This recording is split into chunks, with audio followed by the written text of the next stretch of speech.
엔진은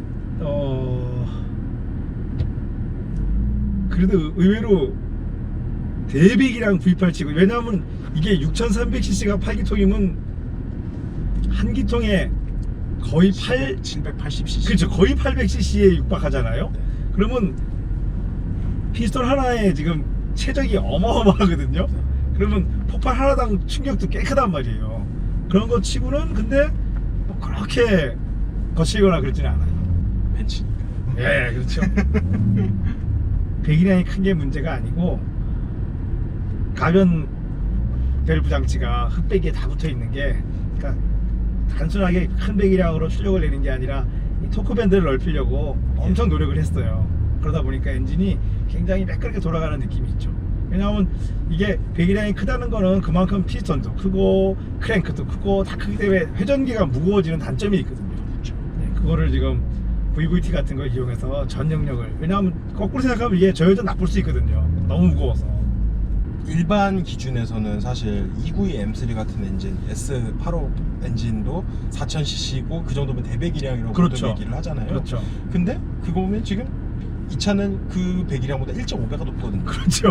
어떻게 생각하면 같은 대배기량부터 일반적으로는 얘기를 하지만 이 차는 좀 초대배기량, 예. 그러니까 가령 미국차 수준의 그렇죠. 사이즈라고 볼 수 그렇죠. 있는 거거든요. 콜벳 수준이죠, 거의. 예. 근데 이게 그런 거 치고는 지금 상당히 그렇죠. 말씀하셨던 것처럼 정숙하기도 하고 콜벳에 비하면 지금 걸걸거리지도 않고. 완전히 매끄러운 거예요, 지금. 근데 이제 그 배기량 얘기가 나와서 얘기인데, 저도 이제 우리 예전에는 사실 2000cc가 거의 그 대배기량이냐 소배기량이냐의 기준점이었잖아요. 그 당시에는 3000cc짜리 차만 해도 어마어마한 배기량으로 인식했거든요. 아니 그러다가 이제 4000cc, 아까 말씀하신 대로 4000cc를 타다가, 근데 그때만 해도 4000cc면 와 이거 너무 과한 거 아니야? 했어요. 근데 이제 뭐 콜백도 타고 이런 거 타잖아요. 그리고 나서 타보면은, 아니 누가 4000cc를 대배기량이래, 네. 누가 4000cc 가지고 토크풀하대, 이런 얘기가 나와요. 실제로 이제 미국 시장이나 이런 데서 팔리는 차들 보면 FJ 크루저 같은 경우는 예. 4000cc 6기통이거든요. 그렇죠. 그런 그 굉장히 이제 토크, 저속 토크를 굉장히 위한 세팅이긴 하지만, 그리고 또 이 차의 특징이라고, 이 엔진과 이제 벤츠 이 M156, 159 예. 모델이 이제 같은 6300cc 그렇죠. NA 엔진의 특징이, 예. 아까 말씀하셨던 굉장히 엔진 크기에 비해서는 굉장히 고회전으로 돈다는 거. 그리고 M159 같은 경우는 이 차는 지금 7200까지 도는데, 네. 그 차는 이제 블랙 시리즈 같은 SLS 블랙 시리즈 같은 네. 경우는 8000rpm까지 돌거든요. 아, 그러면 SLS AMG 중에서도 블랙 시리즈 엔진이 예. 더 고회전을 한다는 예, 말씀이시죠? 그 일반 SLS는 7600인가로 알고 있고요. 제가 일반 SLS는 제가 트랙에서도 타봐서 네. 예, 알고 있는데, 그게 뭐 레브 리밋이 얼마인지, 제가 SLS AMG로 트랙 타는 영상은 또 이 밑에 링크로 우리 설명글에 가면 보실 수 있어요. 우리 뭐 얘기하는 차 제가 다 찍어놨잖아요, 옛날에. 저는 개인적으로 그 SLS AMG가 메르세데스 벤츠의 진짜 명작이라고 생각해요. 근데 그게 이제 갑자기 나타난 게 아니고, 사실은 맥라렌이랑 합작으로 만들었던 SLR를 그 좀 더 가격을 낮춰가지고 코스트 다운을 해서 만든 게 SLS AMG인데, 모양도 그렇고 뭐 전체적으로 굉장히 잘 만들어진 차 같아요. 근데 뭐 저만 그렇게 생각하는 건 아닌 것 같아요. 왜냐하면은 중고차 가격이 말을 해주잖아요. 1억 5천만 원에서 멈췄어. 유지가 계속되고 있죠. 예. 이미 나온 지가. 근데 신기한 거는 처음에는 그 차가 단가가 심했어요. 예. 신차가가 제가 알기로 3억에서 뭐 옵션에 따라서는 뭐 한 3억 5천 사이 왔다 갔다 했는데, 나오자마자 뚝 떨어지더라고요, 갑자기. 그러더니 1억 4, 5천 정도에서 지금 솔직히 말씀드리면 1억 3천대까지도 갔다가 지금 좀 올랐어요. 1억 5천대로. 그거는 이제 인정받고 있다는 뜻이거든요. 그렇죠. 사실 AMG, 지금 나오는 AMG GT가 그 급이라고 하기는 지금 조금 또 안 돼요. 있거든요. 이제 사실. 그 AMG GT는 SLS AMG를 좀 더 코스트 다운했어. 물론 뭐 엔진이 터보화가 돼가지고 출력도 세고 뭐 연비도 좋아지고 또 실내도 뭐 더 예쁘, 뭐 좀 어떻게 보면 예쁘다고 할 수 있지. 뭐 제가 볼 때 조금 좀 촌스럽긴 하지만 왜냐면 제가 멋있는 실내는 이런 거거든요. 크롬 많이 안 쓰고 좀 절제된 실내를 원하는데, 그 부분에 있어서는 최신 벤츠가 별로 절제가 안 됐거든요. 근데 SLS AMG는 절제돼 있어요. 어떻게 보면 최신 차량을 선호하는 분들 입장에서는 지나치게 절제됐다고도 볼 수 있죠. 왜냐하면 이 가격대에 이거밖에 안 돼? 뭐 이럴 수 있잖아요. 심지어 SLS-AMG 실내가 지금 이것만큼도 못을 안 냈단 말이죠. 그렇죠. 예, 그래서 호불호가 있을지는 모르겠지만 기본적인 차대 만듦새나 이 엔진, 왜냐하면 이 대배기량 자연흡기 엔진이야말로 제가 볼 때는 럭셔리의 상징이에요. 그 다운사이징 터보 엔진은 말 그대로 다운이잖아요. 그거 가지고 무슨 뭐 럭셔리 이렇게 말하기엔 좀 어렵거든요. 그렇게 따지면 이 차에 지금 들어간 이 엔진이 들어간 이 차도 뭐 럭셔리 끝판왕이 되는 거죠. 실제로 지금은 이런 차를 벤츠가 못 만들고 있잖아요. 그렇죠. 예. 우리가 이산화탄소 배출량 그렇죠, 그렇죠. 여러 가지 신경을 써야 되는 부분이 예, 상당히 많기 왜냐하면 때문에. 전체적인 생산량 중에서 이렇게 연비 나쁘고 이산화탄소 많이 배출한 차를 만들어 버리면 그렇지 않은 차를 더 많이 만들어서 총량을 맞춰야 되잖아요, 예. 지금. 근데 이제는 그 여력이 없는 거예요, 지금. 아니면 아예 안 나오는 전기차 같은 걸로 이제 대체를 해서, 예. 더 확보를 해놓고. 그렇죠. 그런 측면에서 이게 최고의 럭셔리라는 뜻이죠. 계기판이 E클래스일 때 엘레강스까지는 그냥 검정 플라스틱, 이제 아방가르드 정도 가면은 은색 플라스틱, 은색 뭐 알루미늄 느낌 나는 베젤이거든요. 근데 이 차는 지금 그걸 차별을 주려고 카본 파이버 베젤을 줬어요. 이게 신기한 게 지금 전압 같은 거 표시되잖아요. 네. 그 전에 벤츠에서는 이게 히든 메뉴잖아요. 숨겨진 메뉴에서 처를 써야 되는 거를 이 차는 그냥 꺼내놨어요. 유온도 지금. 예. 그러니까 아니 액정을 달았으면은 그냥 보게 하면 되지. 그걸 왜 숨겨놔가지고. 그래서 벤츠들은 계기판에서 자기 차대 번호 버전 다 확인할 수 있잖아요. 연비는 어떤가요? 연비는 제가 데일리로 볼 때는 이제 그 아무래도 아주 좀 6, 7시 정도에 출근을 하다 보니까 그때는 그냥 외곽을 타고 그냥 천천히 그냥 한 100km 정도 유지하는 걸로 하면 10km가 나오더라고요. 와. 출근 때만. 아, 그래도 대단한 거죠. 그게 이제 퇴근 때는 막히기 때문에 그 연비가 불가능하고요. 그러니까 지금 네. 퇴근 때 막히는 거는 이제 의미가 없어요. 왜냐하면 그건 모든 차가 많이 먹는 조건이니까. 근데 이제 아까 출근 때는 길이 안 막히시면 거의 우리가 국도를 막힘없이 크루징하는 정도란 얘기잖아요. 네네네. 그런데 연비가 10km가 나온다는 얘기는 이거 뭐 거의 911이랑 같은데요. 동시대 911이랑 다르지 않아요, 연비가. 그러면 그렇죠.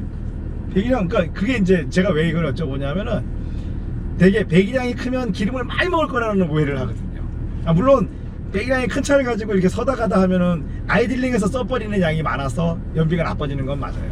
하지만 움직이기 시작하면 의외로 그렇게 연비 차이가 나지 않는다는 거죠. 63 엔진의 특징인 것 같은데 사실 일반적인 동네에서 그리고 적당한 고속주행 한 120 예. 정도 되는 고속주행까지는 사실 2000rpm을 넘길 필요가 없습니다. 이 차는. 그렇죠.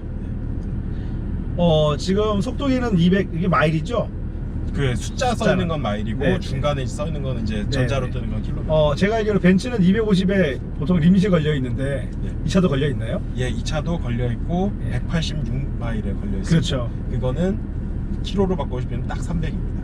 아, 그래요? 네, 딱 300에 걸립니다. 300의 리밋이. 그러니까 이거는 특별한 차라 가지고 리밋을 300으로 옮겼네요. 예. 300에 굳이 리밋을 걸 필요가 있었는지는 잘 모르겠어요. 사실. 안 걸어도 거기까지밖에 안 갈 것 같은데. 안 걸어도 예. 그냥 내일 거를 거기까지 갈 것 그렇죠. 같은데 굳이 먹을 거를 300까지 걸었나? 더 내지 말라고. 이 차가 만들어진 곳은 이제 그 정도까지도 낼 수 있는 곳에서 예. 생산은 되었기 때문에 그렇죠. 이제 처음에 차 받을 때 이상했죠. 이상이 별놈이 다 있어. 맞아요. 서스펜션이 처음에 굉장히 거칠었는데 예, 아까 말씀하신 대로 벤츠 특유의 또 그 약간의 그 날서지 않은 느낌이 예. 있어요. 예. 차를 타보니까요 여자들은 아주 싫어하겠어. 좋아하진 않더라고요. 예, 특히나 여성 운전자는 세상에 뭐 있다, 물건이 다 있나 이럴 정도예요 지금. 뒤에 이제 의자 없는 건 네, 짐 던져 놓을 수 있다고, 쇼핑한 거 던져 놓을 수 있다고. 그렇죠. 그 점에서는 좋아요. 트렁크를 안 써도 그냥 그렇죠. 뒤에 던져 놓을 수 있다고 그렇죠. 좋아하더라고요. 이게 지금 출발이 그래도 아무리 배기량이 크고 힘이 세도 네. 출발이 확 나가지 않잖아요. 이게 부드럽게 나거든요. 그렇죠. 이게 마음에 들어서 하는 얘기예요. 이 반대가 뭐냐면 이거에 그게 있는 차를 얘기해 드릴게요. 에쿠스. 예. 초기에 보이는 예, 에쿠스는 제가 살짝 출발하고 싶은데 훅 나가요. 그러면은 제가 예를 들어서 입장을 바꿔서 제가 기사고 사장님이라고 생각해봐요. 그거 사장님 때문에 얼마나 천천히 밟아야 된다는 얘기예요. 그거는 좀 잘못된 세팅이거든요. 근데 에쿠스만 그런 게 아니라 현대차 이 K5 뭐 현대 기아차들 일반형들이 다 그래요. 그래서 초동이 너무 세요. 그거는 여러 가지 의미를 옆에 탄 사람에게는 불편함을 선사하고 운전자에게는 이 차가 엄청 잘 나갈 거라는 착각을 선사해요. 근데 실제는 안 그렇잖아요. 그때만 그런 거예요. 다른 벤츠도 그런지 모르겠는데 이 차는 이제 컴포트 모드에서는 무조건 2단 출발. 네, 다른 데도 다 그래요. 다 그렇죠. 네, 다 그래요. S로 출발을 하면 예, 이제 S로 일단 해야만 출발을- 일단 출발이 합니다. 네. 예. 또는 컴포트에서도 악셀을 풀로 밟았을 때만 1단으로 딱 넘어가요. 그거는 이 차만 그런 게 아니고요. 80년대부터 벤츠 전통이에요. 기계식 4단 미션 있죠? 네네. 그것도 그래요. 그래서 그거 이제 왜 1단이 안 들어가냐고. 결국은 3단 미션이야 그게. 그렇죠. 2, 3, 4번. 예. 배기량이 큰 차들은 상관없거든요. 그쵸. 그래도 잘 나가니까. 근데 배기량이 작은 차들은 뭐 E200, 예를 들어 W124 E200 같은 거 있잖아요. 네. 숨 넘어가요. 진짜 숨 넘어가요. 개인적으로는 딱 단점은 무겁다. 그리고 특히나 앞이 많이 무겁다. 네. 이 엔진은 그래서 이제 SLS-AMG가 이 문제를 다 해결했죠. 프론트 미드축으로 엔진을 IMC 대치하고, 그럼요, 승객은 뒤축으로 가고, 이렇게 해서 이 모든 문제를 다 해결하니까 메르세데스 벤츠는 우리가 생각할 때는 그냥 그저 그런 세단을 만드는 회사라고 생각하실지 모르겠지만 역사적으로 보면은 이런 말도 안 되는 터무니없는 모델들을 만드는 회사예요. 꽤 많이 만들었었죠. 예, 꽤 그런 많죠. 모델을. 뭐 이사 아니 더 옛날로 가면은 뭐 60년대로 가면은 300SL, 네. 예, 그 걸링도어에 직분사 엔진 달린. 그 차는 스페이스 프레임이거든요. 그러니까요. 그거 지금 미국에서 일상용으로 쓰는 사람도 있는 거 아시죠? 실제로 데일리로도 많이 들고 그 차는 직분사입니다. 예, 직분사예요. 네. 그거는. 물론 지금 같은 시절에. 전자식 직분사는 아니지만. 아니지만, 예, 어쨌거나 휘발유 엔진인데 직분사라는 거. 그러니까 원래 그 차를 데일리로 쓰는 사람이 지금 최고 부자예요. 예. 저도 모르게 기어는 여기 기어단이 표시되잖아요. 네. 뭐 그냥 굴러만 가면 4단인데요. 굉장히 빨리 올려요. 예, 그러니까 벤츠가 그래요. 이 시프트를 빨리 올려요. 물론 뭐 트랙 가서 수동 페달 쓰면 되니까. 그러니까 벤츠는 일상 주행에서는 이렇게 힘센 모델일지라도 RPM을 낮게 써가지고 힘센 거를 잘 못 느끼게 만들어요. 그러다 보니까 이게 살살 타는 사람은 내가 잘 잘못 탔나 보다 이런 생각이 들죠. BMW는 완전 반대거든요. 일상 주행에서도 3,500 막 팍팍 쓴단 말이에요. 그러니까 막 내가 굉장히 힘센 차를 타는다고 생각하거든요. 근데 그렇지 않죠. 힘이라는 거는 필요한 순간에만 쓰면 되니까. 그런 거 그게 절제 같아요. 필요 없는 순간에 막 힘쓰는 거 보면은 그런 거예요. 동네 양아치. 그런 착각을 준다는 거죠. 그래서 우리가 의외로 평소에 이렇게 고회전으로 하는 차들이 이미 사실은 일상주행에서 고회전으로 힘을 많이 내고 있다는 얘기는 자기가 낼 수 있는 힘을 벌써 많이 써버렸다는 얘기거든요. 그러니까 더 쓸 데가 별로 없는 거고, 이렇게 거의 안 쓰고 다니는 차들은 정작 쓸 때가 되면 사실 확 나오죠. 그러니까 우리가 평소에 못 느꼈던 힘을 느낄 수 있다는 그런 장점이 있다는 거죠. 근데 저는 이쪽이 맞다고 생각해요. 힘 세다고 이거 자기 힘 다 쓰잖아요, 만약에. 그럼 이거 연비 어쩔 거예요? 이거 연비 진짜 생각보다 그렇게 많이 떨어지지도 않더라고요. 그래요? 그래도 5km 됩니다. 그러니까 독일차가 또 그게 남달라요. 네. 독일차가 천천히 갈 때하고 세게 갈 때하고의 편차가 의외로 별로 없는 게 네. 이거 옛날부터 그렇더라고요. 네. 근데 이게 아시아 차들이 그 반대예요. 네. 살살 가면 작게 먹다가 조금만 달리면 아니 얘가 이게 옛날에 내가 알던 그 차가 맞나 싶을 정도로 연비가 나빠져요. 이제 이 차는 참 뭐라고 이렇게 규정하기가 굉장히 어려워요. 이게 진짜 어려운 게 지금 또 완전 희귀템이잖아요. 그렇죠. 근데 제 생각에는 객없이이에요. 뭐 만들기 어려워서 희귀한 것도 아니고 사실 잘 안 팔려서 희귀했겠지 그 당시엔요. 그쵸. 이걸 누가 사겠어요? S클래스를 놔두고 이걸 누가 사겠어요? 그냥 양의 탈을 쓴 늑대가 되고 싶었으면은 외관을 좀 더 차분하게 갔어야 되거든요. 그렇진 근데 않죠. 이미 외관은 그렇지 않아요.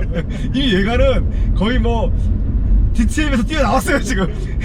DTM 레이스 하다가 그냥 뛰어나온 거예요 지금. 그러니까 뭐 누가 봐도 이거는 레이스카 같은데 숙인 것도 아니에요 또. 그렇다고 개인적으로는 그 이율 배반적임이 좋더라고요. 그렇죠. 이게 그래서 약간 이걸 뭔가를 규정할 수 없다는 게 지금 그런 말씀을 드린 거예요. 그럼 도대체 이 차는 뭘로 규정을 해야 될까? 예? 이거 어떤 사람들이 이거 어필을 할까? 이런 생각이 들더라고요 지금. 엄청나게 무거운 엔진이 앞에 있다 보니까 전에도 이제 트럭에서 언더스티어를 계속 하시던 게 이게 PSS가 사이드월이 강한 타이어도 아니거든요. 그러다 보니까 이게 그 옆이 그래도 타이드를 버텨주면 그 하중이 있어도 그게 턴인이 나오는데 이게 안 나오는 것 같더라고요.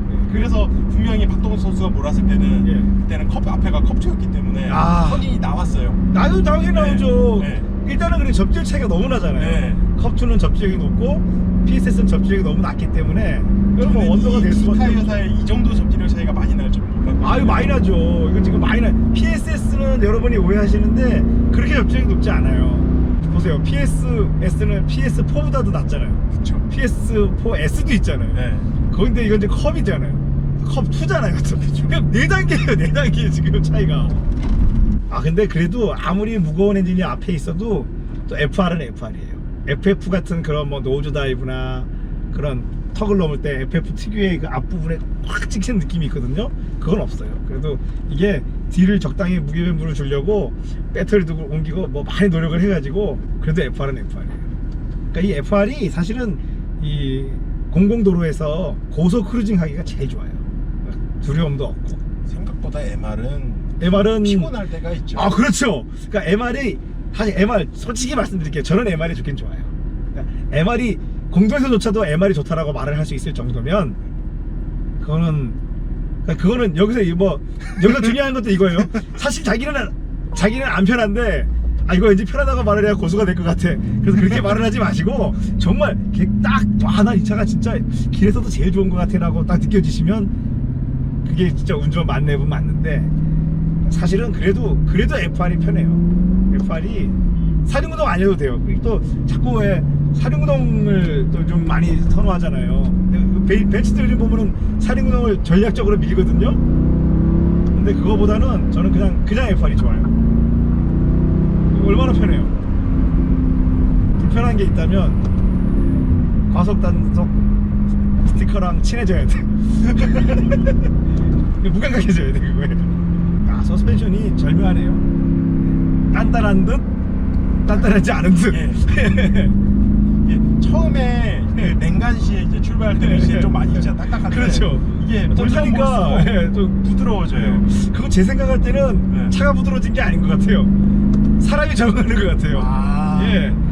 저도 처음에는 위화감이 굉장했거든요. 근데 이제는 또 괜찮아요. 저도. 근데 이제 제가 적응을 해서 그런 것 같아요. 이거 뭐 거의 이제 저희 고갯마루 채널이 대한민국 희귀차 소개 채널로 바꿔야 될 것 같아요.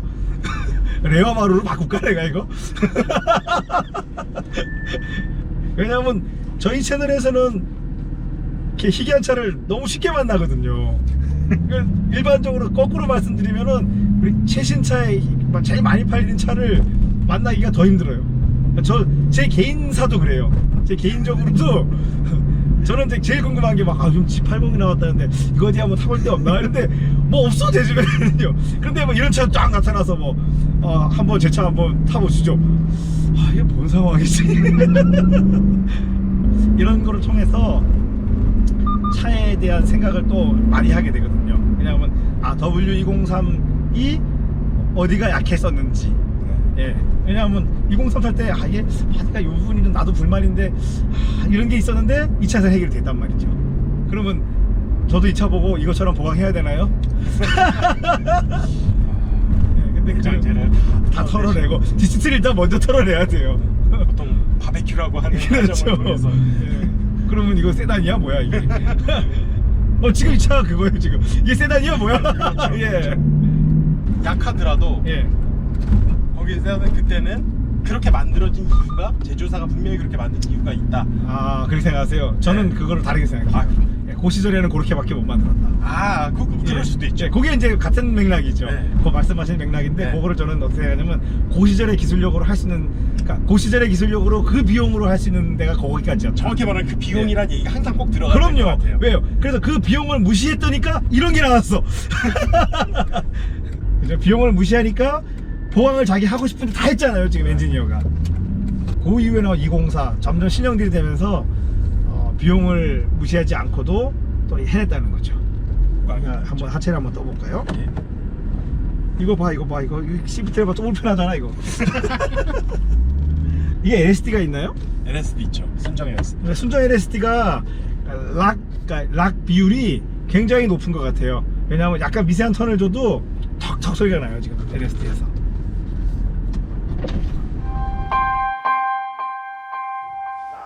이렇게 희귀한 차를 우리가 하체를 한번 안 눌러볼 수가 없죠. 앞부터 한번 볼까요? 제가 일단은 참고를 위해서 같은 시대의 C클래스를 딱 떠났어요.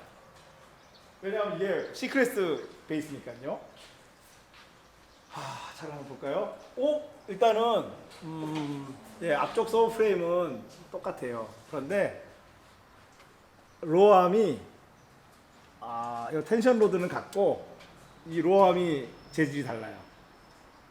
그리고 또 그거지만 놀라운 거는 너클 형상이 완전히 달라요. 너클이 전용이죠. 보시면은 여기 바로 보여주세요. 완전 전용 너클에 캘리퍼를 레디얼 마운트를 했어요. 벤츠가 벌써 레디얼 마운트 하는 경우가 잘 없거든요. 지금도 잘 안 하는 방법인데 이 차는 했어요.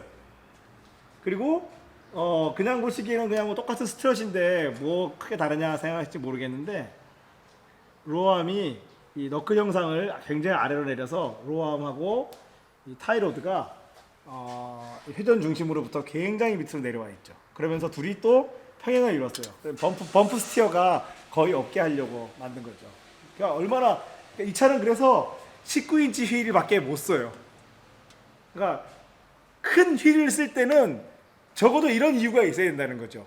적어도 큰 브레이크를 쓰거나 또는 이렇게 서스펜션 링크를 이 휠에 맞게 전용 설계를 했다는 거죠. 이건 완전 전용 설계예요 지금. 저는 지금 이 점이 설계에서 이 점이 굉장히 높게 보는데 또 어떤 분들은 이런 걸 볼 수 있죠. 쇼바 보시면은 자 KW예요. 이거 지금 튜닝품 아닙니다. 순정품인데 지금 많이 다르죠. 어떤 면이 다른가 하면은 너클을 새로 만들어서 원래 이 당시 벤츠 C클래스들은 이렇게 둥그렇게 돼가지고 이 쇼바를 댐퍼를 끼워서 잡는 방식이거든요. 근데 현대차처럼 위아래 볼트를 이용해서 하게 돼 있어요. 그리고 순정이 보시면 코일오버죠.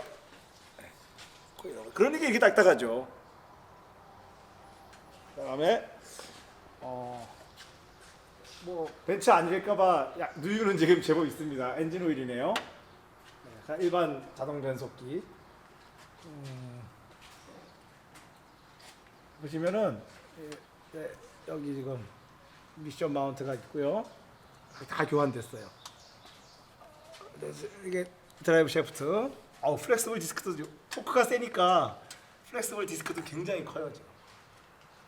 배기 라인이 쭉 와서 뒤로 와볼까요? 뒤쪽은 그냥 벤츠 특유의 5링크 멀티링크 서스펜션인데 놀라운 점은요. 링크가 일반적인 벤츠의 모든 링크하고 다 달라요.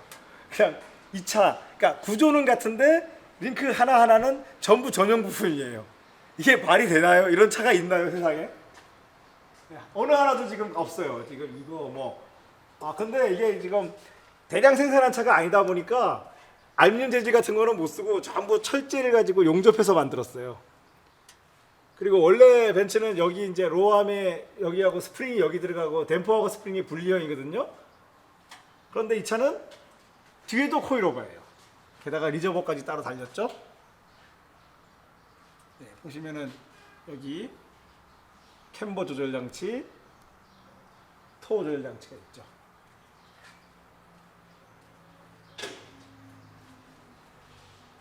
제가 뭐 굳이 지금 뒤에는 얼마나 링크들이 전용으로 설계됐는지 말로 하는 것보다 바로 비교를 해드리겠습니다. 이거예요.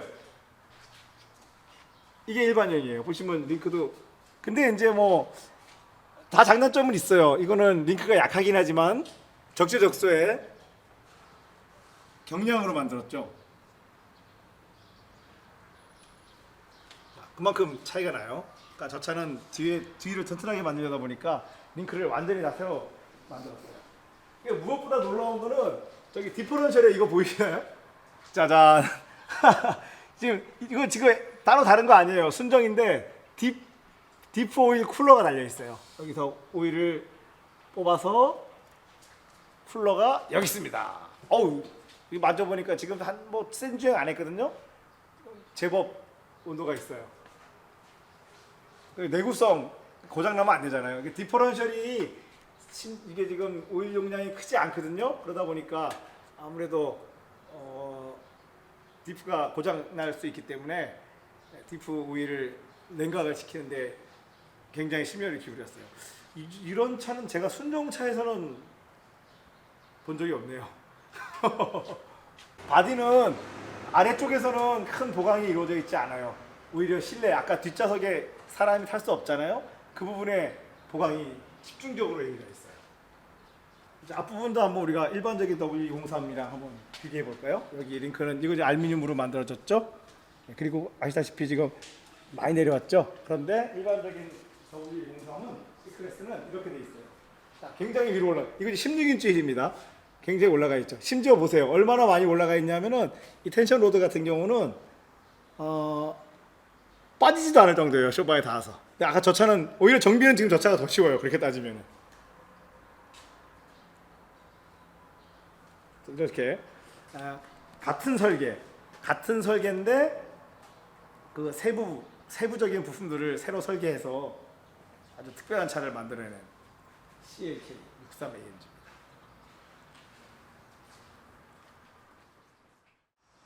그래도 이게 쿠페인데 뒷좌석이 타봐야 되지 않을까요? 어디 턱은 뭐냐?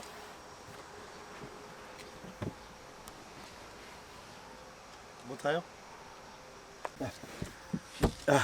여기는요 배터리가 들었어요. 생각 많이 했죠. 배터리를 이 차는 앞이 워낙 무거우니까 요 완성이 너무 크잖아요. 그러다 보니까 그나마 구성품 중에 무거운 배터리를 차체 중앙에다 놨죠. 그리고 중앙이면서도 뒤축 가까이. 왜냐하면 상대적으로 지금 앞보다 뒤가 이렇게 되면 가벼워져서 뒷바퀴 접지력을 확보하기가 어렵거든요. 근데 이거는 진짜 너무하네.